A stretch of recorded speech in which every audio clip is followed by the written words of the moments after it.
What's up, y'all? This is Aaron. I'm Nicole. Yeah, we're back with y'all at the Unsolved Enigma. Get ready for some more true crimes and unsolved mysteries and murders. Hope y'all ready to check it out. So we're originally from Virginia. So today we're going to do a case that's from Virginia since we did Colorado last week. We are going to be doing the Colonial Parkway Murders, which is, it's a case and it's unsolved. And it happened from between 1986 to 1989. It's going to be in the historical triangle area, which is Jamestown, Virginia, Williamsburg, Virginia, Yorktown, Virginia. So there's going to be a lot of those old school areas and stuff like that. Where lots of wars and stuff took place. So if you paid any attention in history when you were in school, they talked about Jamestown. Yeah, I was about to say Jamestown's the settlement of the U.S. And then you got the Yorktown battles, Williamsburg, the colonial Williamsburg especially. I mean, they have all the old businesses. They have a lot of the old historical buildings and everything out there. And they're known for being really nice areas overall. They've preserved the history of the areas pretty well. And you can go through, if you go to Yorktown, you can go through the battlefields, and they have all sorts of different pieces of history out there. So the Colonial Parkway runs between the three of those, and it's about 22 miles long, and it's mainly a scenic drive, so you aren't going to cross over a bunch of other interstates or anything like that. And it gets real dark at night. There's no street lights on that road or anything like that, so a lot of supposedly crazy stuff happens out there. Like I said, they're nice areas, but it can be creepy at night because there's no lights or anything. A nice chunk of the parkway is maintained by the National Park Service, so the government handles it. So if anything happens on those areas, the FBI automatically gets involved. All right, so now the first murder in the Colonial Parkway Murders takes place around the 1986, and it involves Kathleen Thomas and Rebecca Dowski. Now, Kathleen Thomas was 27 years old. She was from Massachusetts, and she graduated from the U.S. Naval Academy in 1981. She remained a naval officer for about 5 years, and she was a lieutenant, I believe. And she eventually ended up leaving the military because, due to her being a female at the time, there wasn't any growth for promotions and stuff like that. So she eventually got out of the military, and she ended up getting into she was a stockbroker, if I'm not mistaken, or somewhere in the finance department. Yeah. And so she started as a stockbroker in Virginia Beach. Okay, boom. So from what we looked up, she was bringing in $4,000 commissions a month, and then at that time, that was good money. And it said she was very, very fit. So that apparently that's going to take place. I mean, a key point in something. I don't know.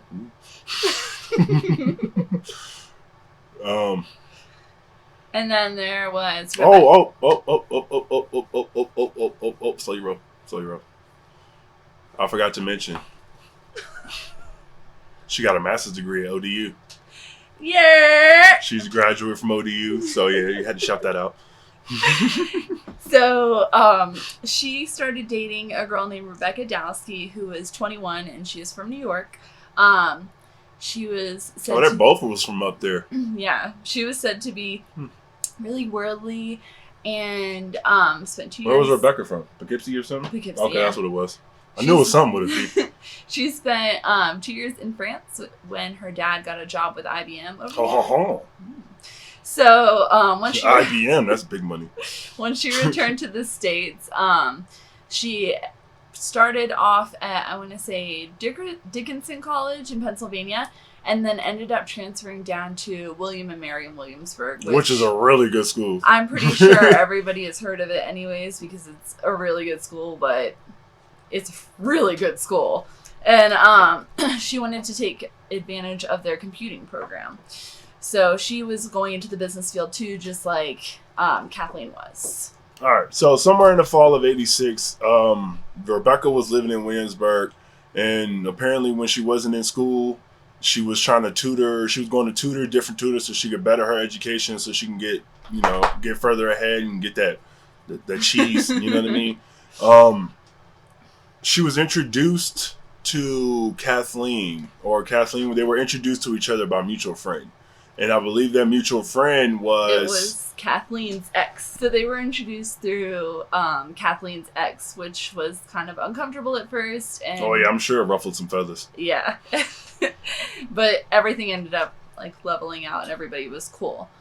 So the last time they were seen together, Rebecca and Kathleen, was on Thursday, October 9th of 86, and they were at a computer lab. At William and Mary. So that weekend, Rebecca was planning on going home to Pennsylvania and New York to visit some friends and family, and she didn't have anything set in stone, but she just had tentative plans to go home. So nobody expected her at a certain time. And Kathleen was going to stay behind in Virginia. Next day, when Kathleen was supposed to be at work, she was apparently a no-show. But nobody really seemed to be the wiser. It didn't seem like anything was out of the ordinary. Rebecca, like we said earlier, she was going to her family's house up north. So they wasn't expecting her at a specific time. So a couple days were going by before our missing persons reports were going out. And on the afternoon of October 12th, 1986, it was around 5:30. A jogger came across a suspicious vehicle that was dunked out into some brush, and it was over there near the Cheatham Annex, which is, I believe, a naval supply center along the Colonial Parkway. It's just outside of Williamsburg. If you're heading, I want to say north, if you're going towards Richmond on 64, you'll know the Colonial access. Yeah. You'll see the Colonial Parkway. You'll see the exit that veers off that way. It'll be near the Belfield Plantation, close to the 9K marker and all that stuff on Colonial Parkway. But he ended up seeing a vehicle that was in a runoff, going down into an embankment. It was 15 feet down into this embankment. And it was right at the edge in the bushes. And he came across the vehicle, which happened to be Kathleen's vehicle, a 1980, somewhere a mid-80s Honda Civic. Yep, it was a 1980 white Honda Civic.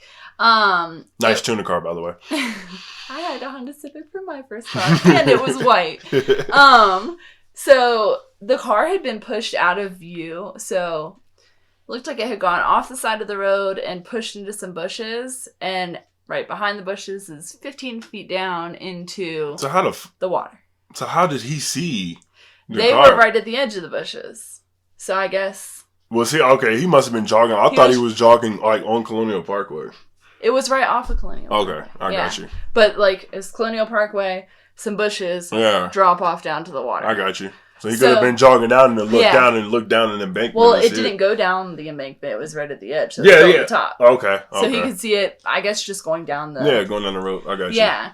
So, he wasn't sure if it was intentionally pushed there, but it just seemed off. So he decided to alert the authorities. So that evening, park rangers arrived at the scene, and they figured that somebody accidentally drove it off, if they were drunk driver or just not paying attention, and they just again, off the road. that road, if you don't know the road at night, it's easy. It's easy to get a deer could run across you, and then you're in a ditch. And they didn't know when it had run off, so he found it, in the evening, but it could have been during the day, it could have been the day before, so they were trying to figure out what happened. So then once I got a little closer to the vehicle, they realized that wasn't the case. No. So there were two bodies inside the car, and it happened to be the bodies of both Rebecca and Kathleen. Rebecca was laying down in the back seat, and Kathy was underneath the hatchback of her car. Both of them were still fully clothed. And so she was in the trunk, or she was under the car? I'm not sure. I think she was in the car because it said both bodies were inside the car. Okay, she was just under the the trunk. Okay. Yeah, in the trunk basically. So both of them still had all their clothes on. All of their money was still there. Wallets were still there. But they were both dead. So it wasn't a robbery and it wasn't a sexual assault. So the park rangers were a little confused as to why this happened. When they had first walked up to the vehicle, they were hoping that they were still alive, maybe asleep or passed out or something. But once they got a little closer and saw the scene, they realized that unfortunately wasn't the case. Now, because of the bodies of the two women been found on federal property, of course, the FBI took over the case. They also had the bordering police authorities, all the other, like the park rangers, all the other counties, and everybody were helping them with the case and everything. So as they came up on the vehicle, they noticed that somebody was tried to destroy evidence, and the way they tried to do it was they tried to douse the entire crime scene with diesel fuel. Which I don't know if they didn't know, but diesel fuel does not catch on fire at all. You know what I mean? I mean, it probably can, but it has to take like a high combustion type deal. But whatever, that to regular gas, it wouldn't set fire. So they ended up just soaking the entire crime scene. And in diesel fuel. The police ended up coming across and they found cigarette butts, which seemed to be the igniters of it. And there was several of them, so they clearly couldn't get it out. Matches too. Oh, matches up. And cigarette butts. They were all tossed nearby. And after failing to light it on fire, after several attempts to try to light it on fire, they ended up pushing it down the embankment into the runoff so they could eventually try to push it into the water. But they didn't know that 8 to 10 feet down, there were a lot of trees and brush that stopped the vehicle, which caused the jogger to see the vehicle later on. So basically whoever was responsible for this tried to destroy it with diesel and then tried to destroy it with water, and neither one was successful. He offered to. Yeah, they actually preserved the crime scene. Besides, I mean, obviously the diesel fuel would get rid of any fingerprints or anything like that, but the bodies their attempt to destroy the crime scene, it definitely failed. Yes, as Jack would say, I would say that's a fail. Like we said before, their purses were still in the car.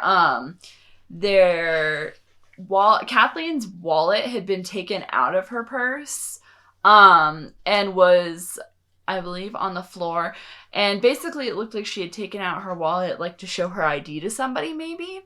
Remember that. Yes. It's important. Remember that. So the investigators actually ended up finding over 150 fingerprints in the car. That's a lot, bro. It is a lot. And they didn't match anybody in the FBI database. So they were out of luck on that one. Yeah, but after singling like the park ranger, the guy jogging just in case, and after, her or whatever, this, that, and the third, I mean, they had to come up with something, yo. I know. Well, maybe not then, because, I mean, fingerprint, 86. and that's what I was about to say, the fingerprint information and stuff wasn't as prominent as it is now. Exactly. Same with DNA. I'm not sure that they did much DNA at all then. They didn't have the technology like we do now, so, I mean, they probably were doing is what they could, you know what I mean? Yeah.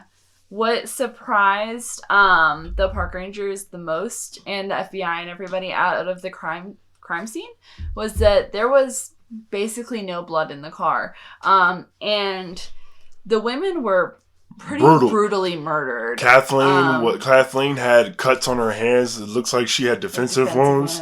And I mean, she was ex-military. I mean, she was in the military, and she Trigger warning.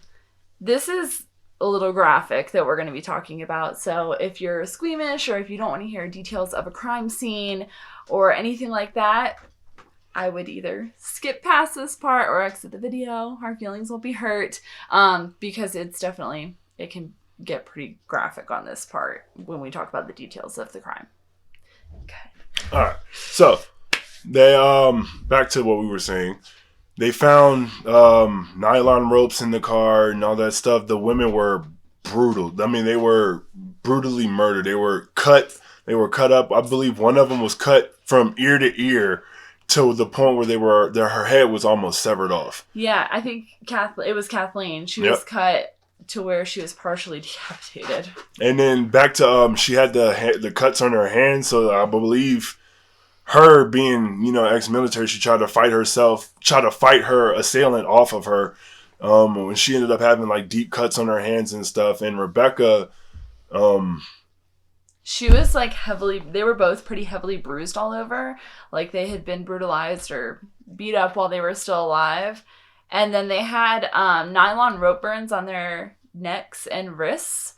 And Some forensic tests would show that there was brine on the ropes that were binding them, which indicated that the murders either took place in water or near water. Hampton Roads is a peninsula, so there's water on three sides, so it would be hard to find a body of water.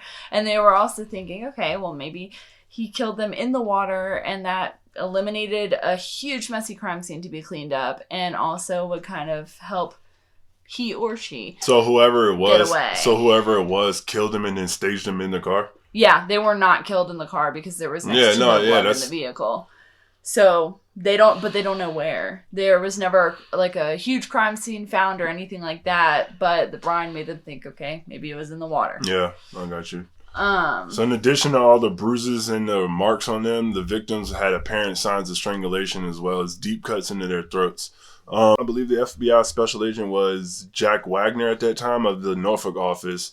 He said their throats were slit from ear to ear, as I said earlier, and that was his quote as well, which is, to me, is pretty personal. I don't want to say personal, but whoever it was had, you know what I mean? Like, they had to have some type of some issues. Both of the women were found fully dressed, and there were no signs of sexual assault at any kind. No predatory sexual motives were eliminated by the investigators early on, such and such.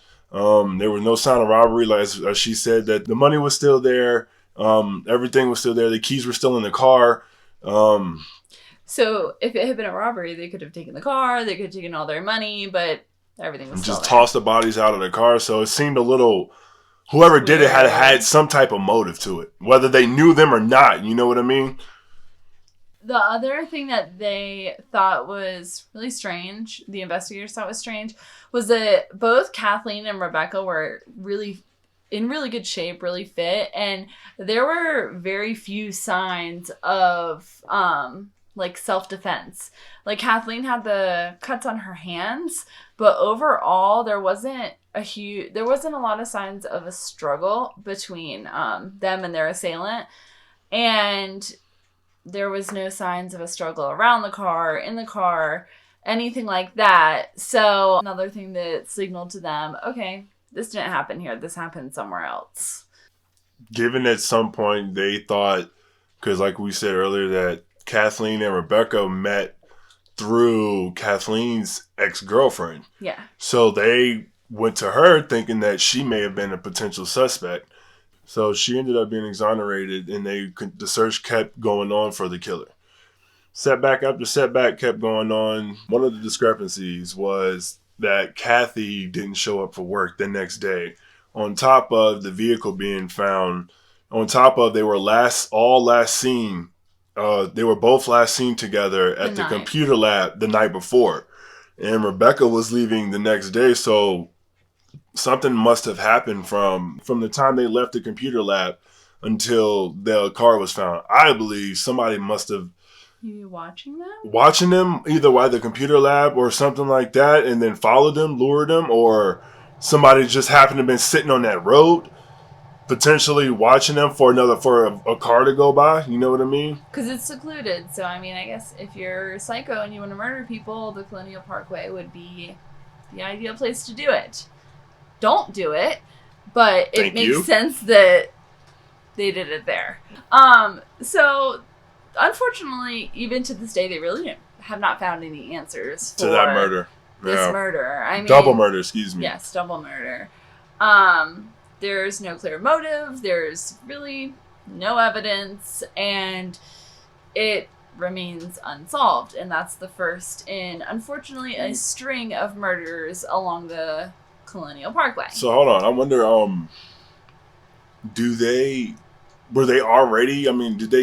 were they known to use that road? You know what I mean? Probably, because she went to William and Mary. Oh yeah, it was right off of there. Yeah.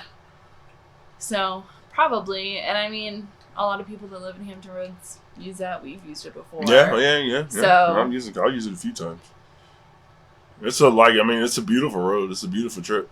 Yeah, it is. So, next up was David Knobling, who was 20 years old, and he was from Hampton. He was known to be a little bit of a problem child growing up, and seems to happen a lot in Hampton.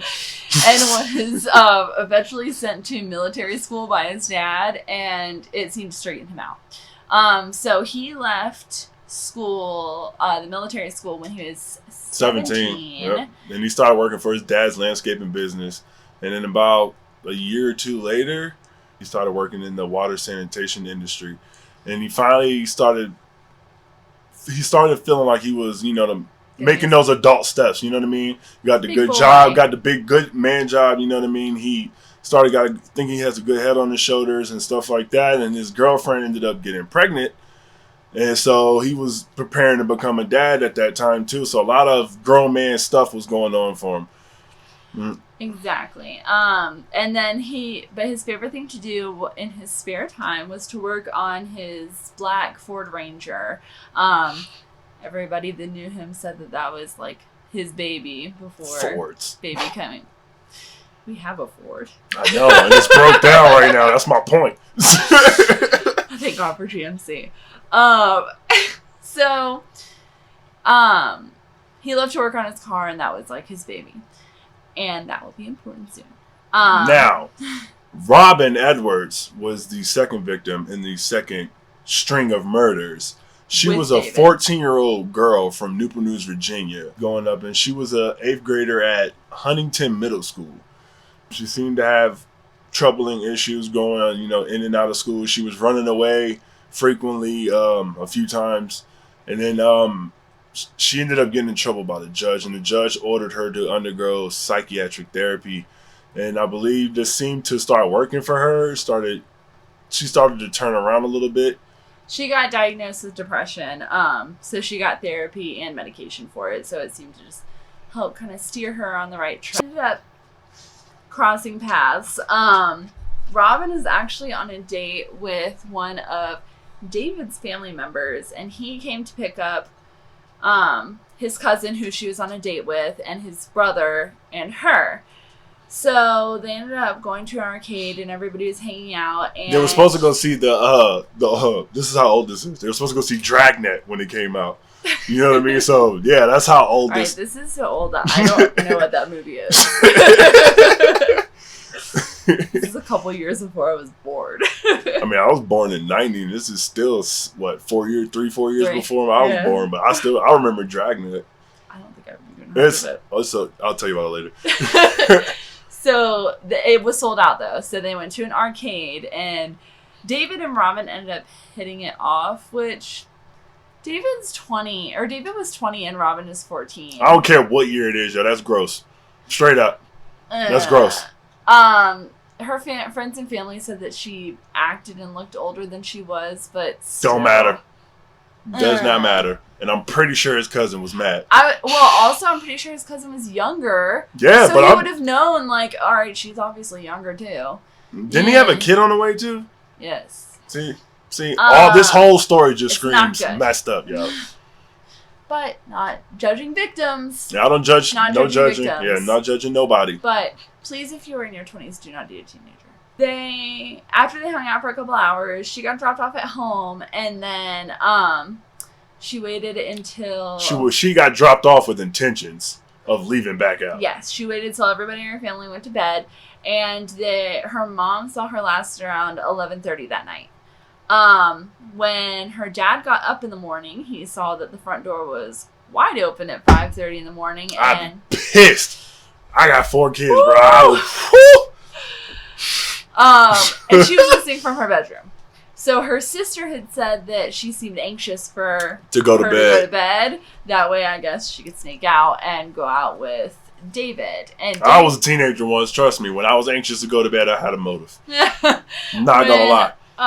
And then David's mother said that she last saw him just after midnight that Sunday. So early that morning, I believe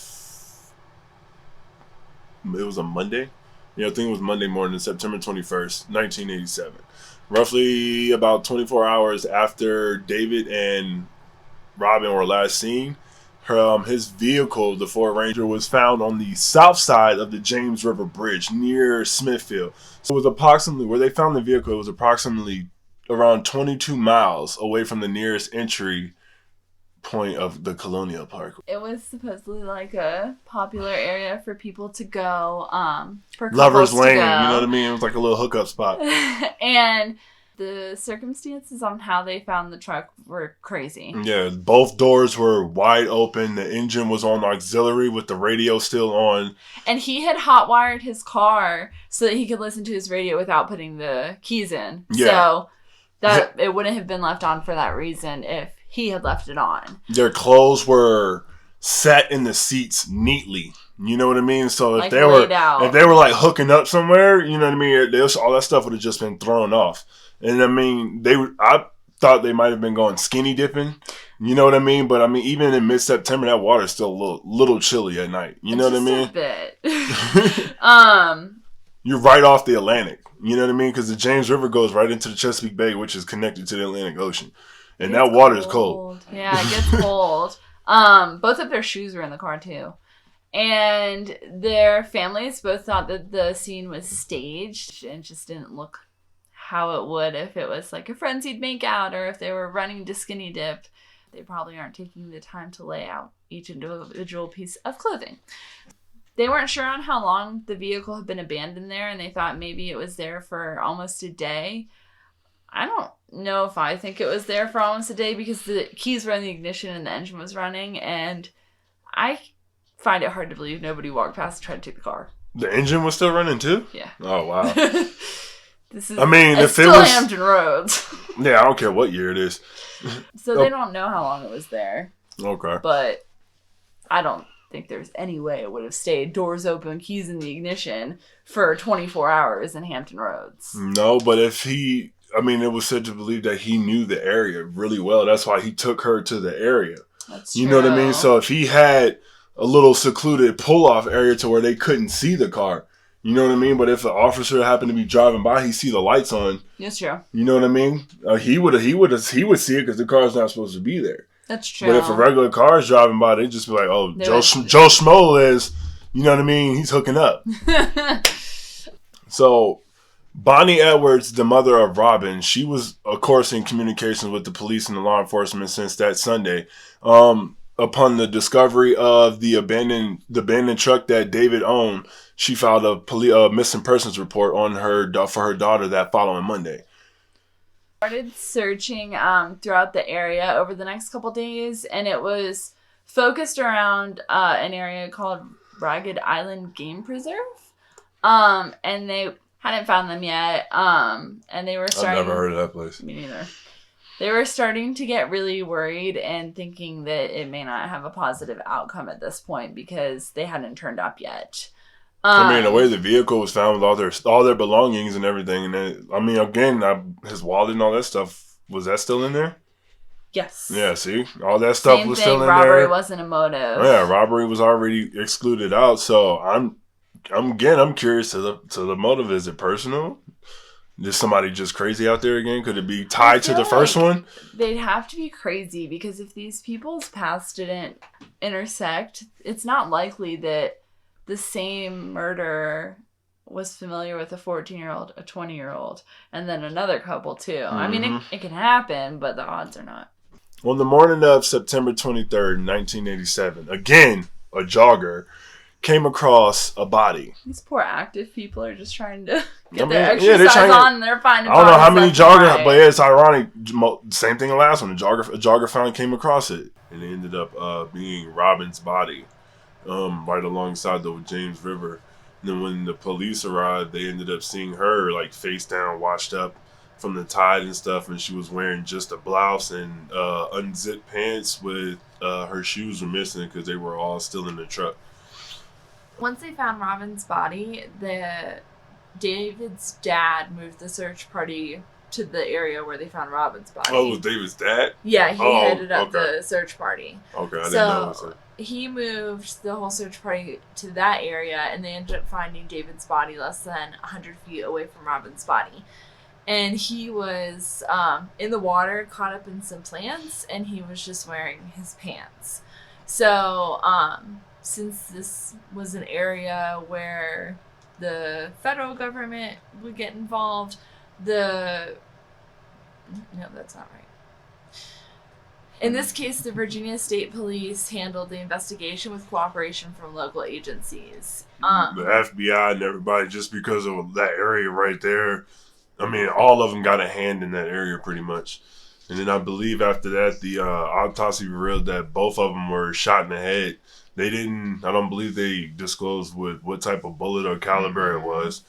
But it was impossible to determine where they had been shot.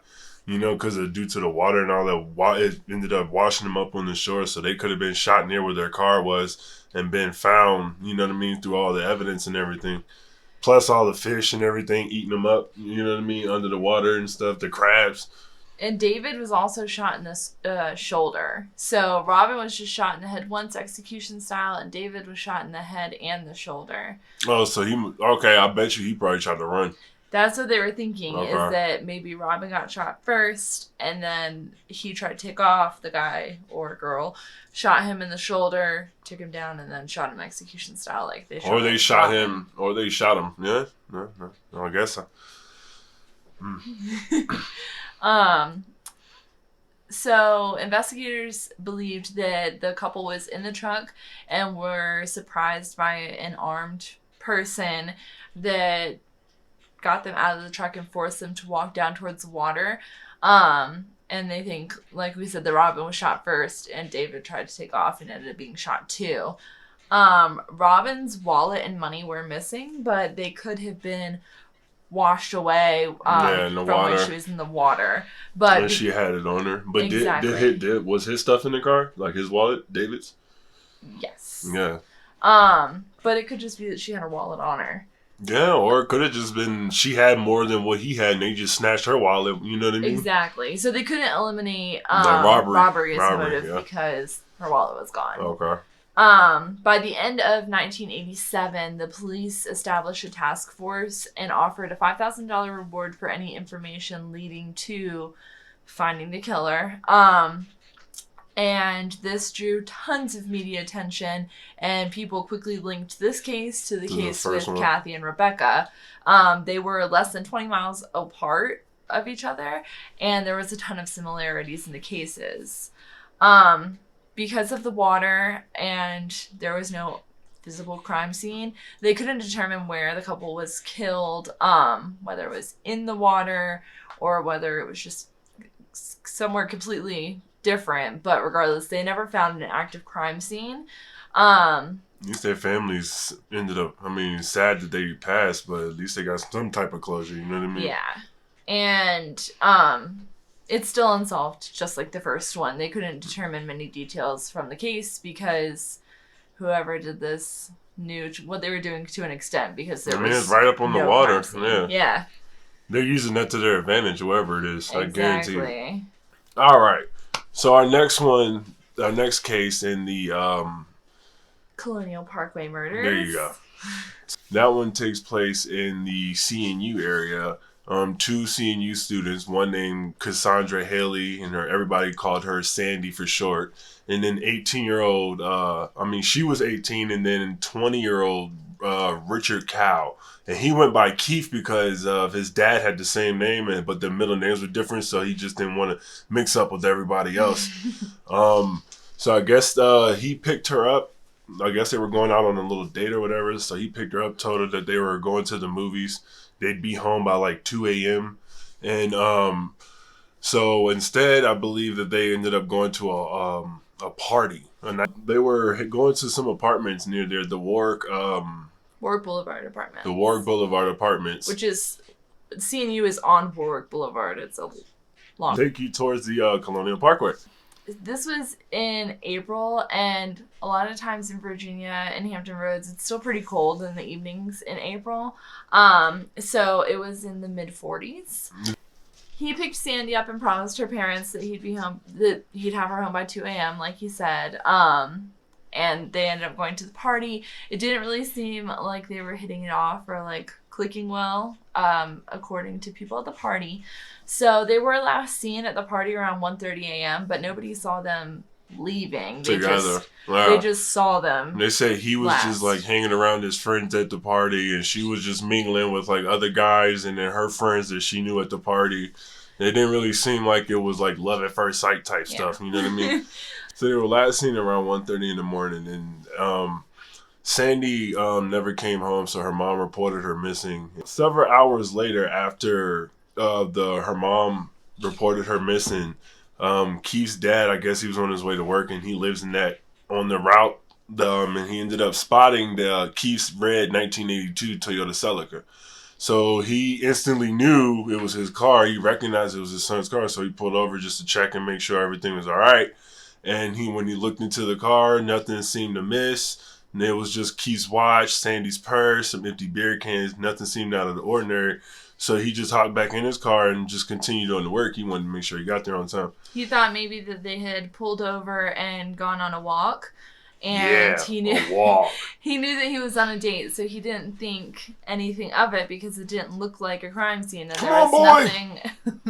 there was nothing cluttered around or anything when his dad saw the car. But a couple hours later, park rangers found the car, and about 2 hours later, and the driver's side door was open, the glove box was open, Keith's shoes, Sandy's purse, Keith's watch, a pair of glasses, car keys, Keith's wallet, another wallet with $12, didn't say whose wallet, beer cans. I thought it was her wallet that had the $12. It didn't specify. Her wallet was missing. So another wallet with $12, some beer cans, Keith's clothing, and Sandy's undergarments, and one shoe were all folded neatly on the back seat. It's like in the last case where everything was neatly in the car. Sandy's wallet, money, and jewelry were all missing and were never found. Keith's dad had said that only a couple of those items were in the car when he saw it that morning.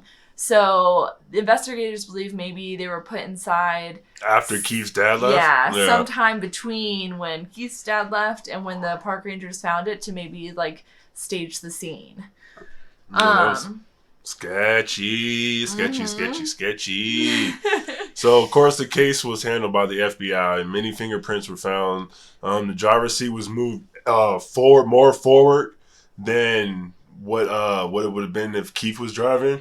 So they knew whoever it was had to have been shorter than him, and I believe Keith was 5'10", 6 foot, something like that. He was tall. Yeah, he was. The seat was pushed way forward. I mean, a Toyota Celica ain't that big. I'm 6'5". There's no way I'm getting in it.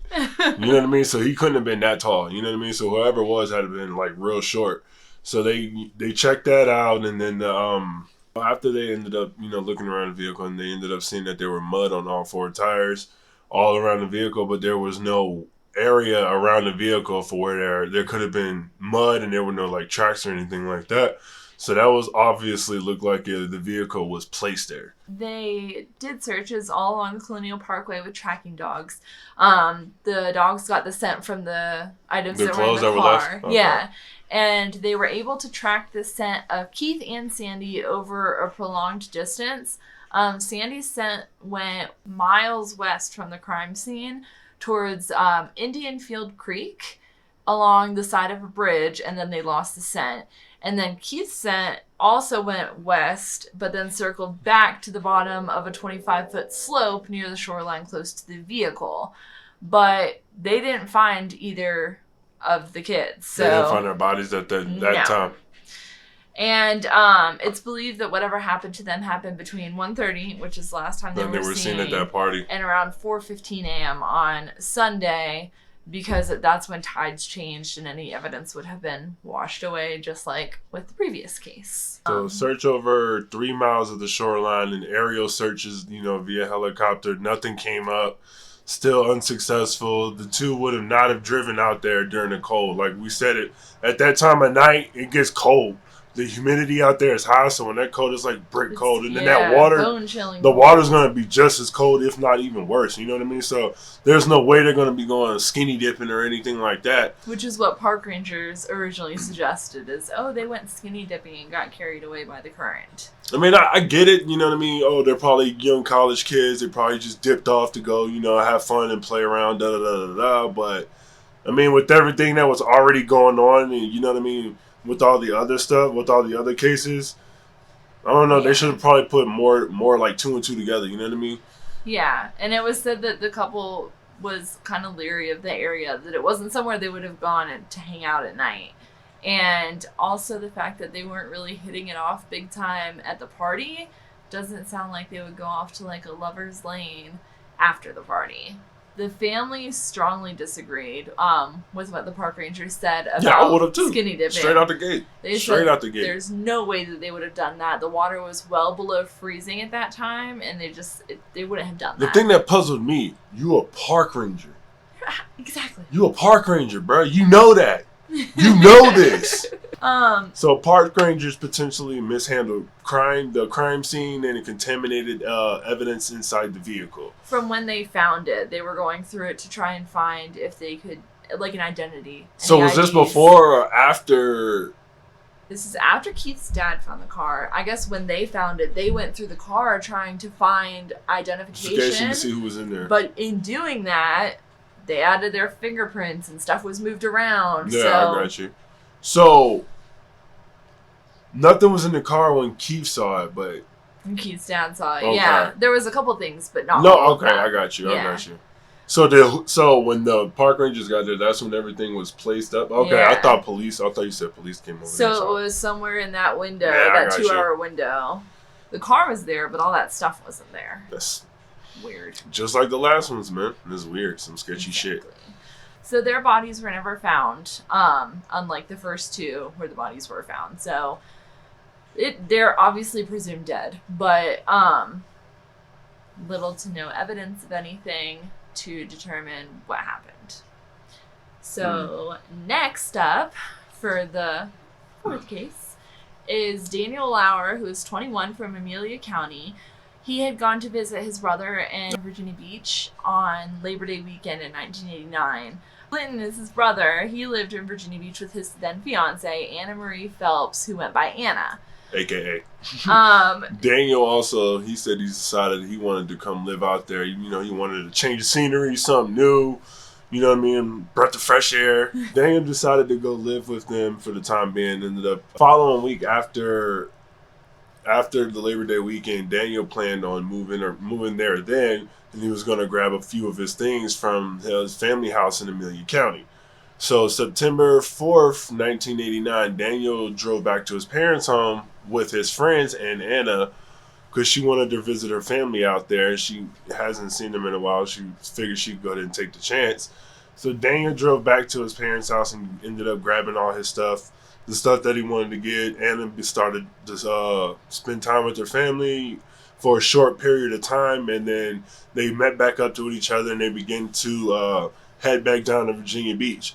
And they were supposedly last seen around 11:30 that evening, and leaving the Lauer family home in a 1972 gold Chevy Nova. Sorry, I just love that car. So they did not make it home, unfortunately. Clinton went searching for them with a buddy of his and had no luck and turned around and went home. He left like Virginia Beach? Yeah, he left Virginia Beach with a friend of his. So Anna was Clinton's girl, fiance. Okay. Mm-hmm. And so Clinton and his friend went searching for them up and down 64. Didn't find them, and he was low on gas and money, so he turned around. And he also didn't want to be broken down and like the other two make it home, and then they couldn't find him. So yeah, they didn't have cell phones like that, so you know what I mean. They could have missed each other, and then you know what I mean. So they turned around and went home, and it ended up being that when he turned around to go home, he was only a couple miles away from where they found Daniel's vehicle. On September 5th, the following day, the Chevy Nova was found abandoned at the I-65 New Kent rest stop. Yeah. The Virginia State Trooper was going to have it towed. He stopped after hearing a missing persons call over the radio. It was parked funky, like kind of up on the curb a little bit, like half on the grass and half on the like where all the big trucks park at the rest stops. So in the cut. So that's why he was gonna have it towed, because it was abandoned and it was impeding traffic and shit like that. It was out of the usual. And when he got up there, everything was unlocked and there were still keys in the ignition. He's like, hold up. And so... I mean, I don't care what year it is. It's Gold 72 Nova, bro. Come on. And that's not just going to be laying around. You know what I mean? Exactly. And nothing was broken on the car. No flat tires. Nothing like that. It made no sense why the vehicle was out abandoned. there. You know what I mean? Abandoned. Like everything was still functioning on the vehicle. Everything was still working on it. I mean, started right up. You know, it wasn't like it broke down and they ran for help or anything. And it looked like it had been driven in the woods, which didn't make any sense because they were supposed to just be traveling along. They tried to be on some Dukes of Hazzard stuff, I bet. So, with the car being that of 2 people that were missing, a massive search happened again with tracking dogs and helicopters, and they had no luck. October 9th, 1989, 6 weeks later, bodies discovered on a logging road near I-65 in Route 155 between Williamsburg and Richmond. So 30 miles away from the ramp to Colonial Parkway and 2 miles from the rest stop where the vehicle was found. At 8 a.m. that day, October 9th, deer hunters found a blanket, and they lifted the blanket up, and there were 2 bodies under it. It was a heated blanket. And they knew it, and then when the family got wind of that, they instantly knew that it was Daniel's. That was something he had grabbed that was something he grabbed when he left. And the bodies were heavily decomposed. They said that they were almost skeletonized. And it was almost impossible to determine what the cause of death was. Not to mention, the time span and that time the animals were going at it and everything, eating at it and stuff. It was October, so, they were probably hungry, getting ready for winter and stuff like that. Once the bodies were taken back to be autopsied, they did appear to possibly have knife wounds, and the coroner said that he couldn't rule out the possibility of gunshots. The bones didn't show any signs of gunshot trauma. But the bodies were so decayed from everything like that. The flesh was already pretty much gone, so they couldn't tell. They could have been shot and it just didn't hit bone. Yeah, pretty much. So he couldn't rule it out. Yep.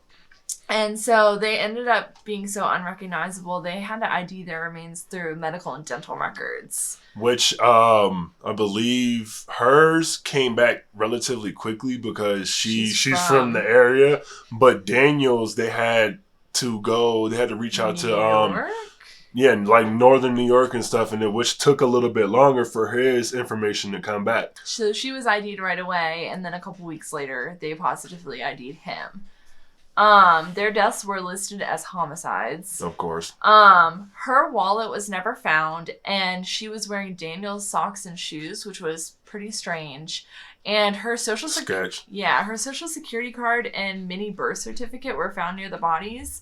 So we were wondering if maybe whoever it was took the wallet but wanted them to be identified.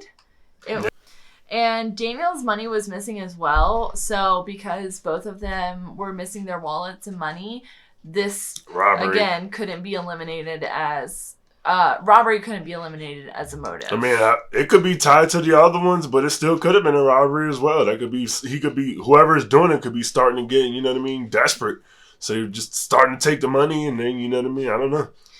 So, there were some similarities between all of these cases, obviously. All of them were couples that were targeted. In all but one case, the couples were a man and a woman. In 2 of the cases, the victims' bodies were found close to their vehicles. In one of them, their bodies were never found. So the locations of all of these were within a span of 20 miles of each other.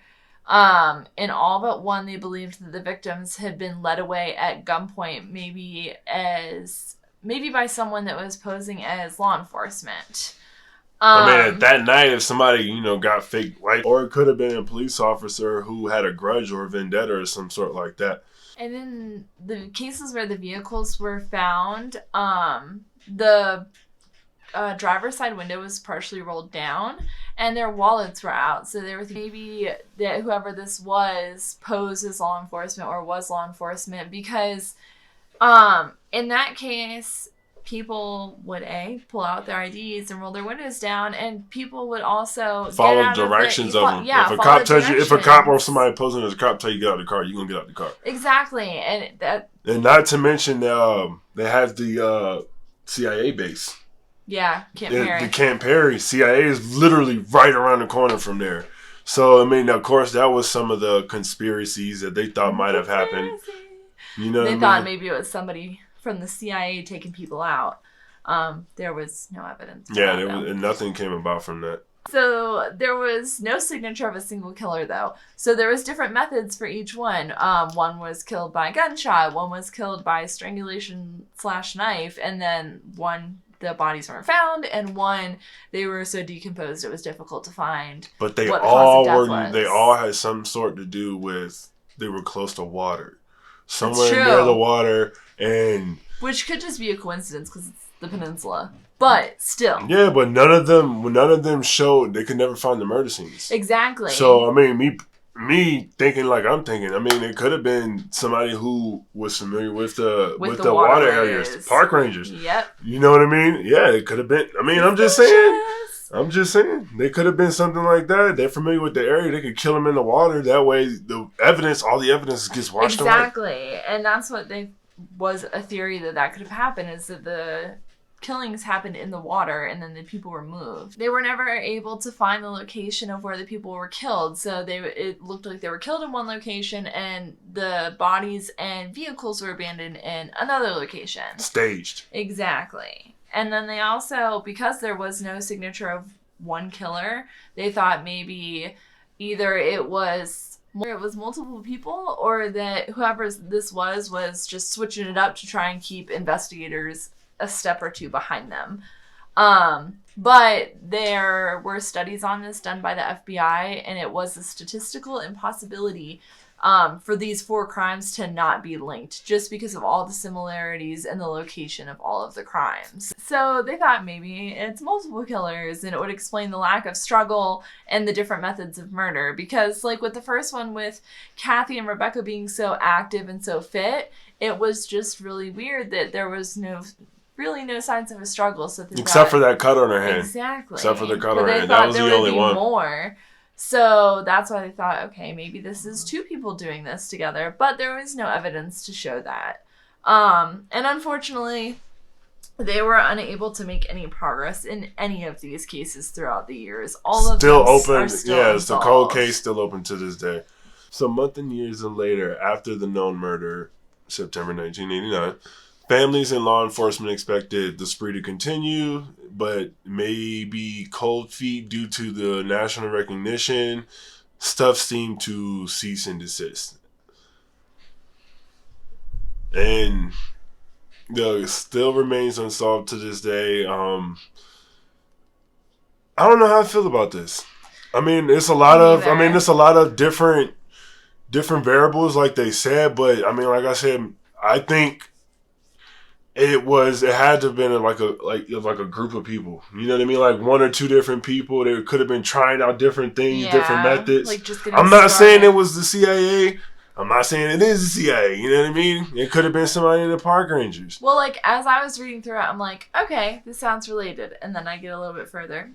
Okay, maybe not. This isn't related. And then I get further again. Okay, yeah, I think these cases are related. So like by the end, I'm like, they're probably related. But again, it's all unsolved. So the case is from quite a while ago. I mean, of course, if anybody knows anything. Well, it's September 89. It's what? The last case. This is November 20. Yeah, I was about to say it's November 2020. My mom remembers this case happening. My grandparents remember this. So, of course, that was right before the year before I was born.